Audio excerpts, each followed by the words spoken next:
Hi, everybody. My name is Garrett Simmons, and I'm here with the question of the month for July for the HIV Stop Sydney campaign 2025, CEO of my life. So, without further ado, here's the question of the month. Does your healthcare provider engage with you on your overall health and well being? Or have you had to advocate for yourself to be seen as more than just your HIV diagnosis? Wow. I mean, that's a loaded question, but it's a fair question. I feel like ever since I became or was diagnosed, excuse me, with HIV, I feel like I was in the spotlight. Like every time I would go, I was at a young adults clinic, so they gave me like all the attention that I needed.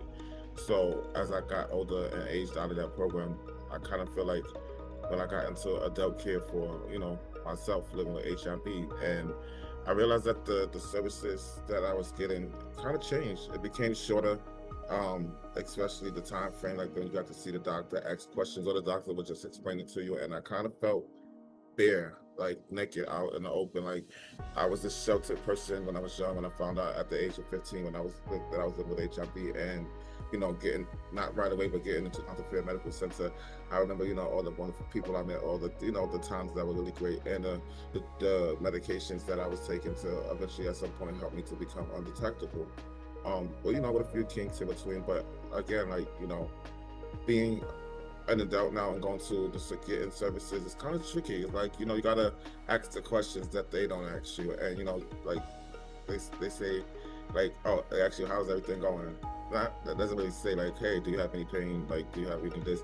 And like they kind of focus more on my HIV more. They're like, hey, your numbers are great. You're doing this, you're doing that, and or I got pain in my feet. Where's this coming from? Or now I have COPD and I have asthma and have allergies. So I have all these other things going on. I have back pain and the neuropathy from the HIV in my feet. So I feel like there's so many important things to talk about with my provider when I go there, but I feel like I have to tailor my questions when I ask these questions, because if it's not, me getting my questions answered, I kind of feel like the appointment is just like kind of just like to come back. Like, no, it's a little bit challenging than that for me. I feel like I need you to focus on the things that are unrelated to HIV, like for instance, testing me for diabetes, making sure I get vaccines, making sure that, when I come into the clinic, being asked other questions than like, do you want to take a S? Like you're not asking me things that have to do with anything else. And I kind of feel like, like signaled out, but I don't know if anybody else feels that way. So if you do, let me know in your comments, drop down in the comment, let me know how you felt about your time. Like I kind of feel like I don't want to feel like I'm the only one, and I kind of know I'm not the only one. So I'm hoping that other people can relate to this one. Like, I think when we go to the healthcare providers, I think we owe it to ourselves to hold them responsible for how we get treated for our care.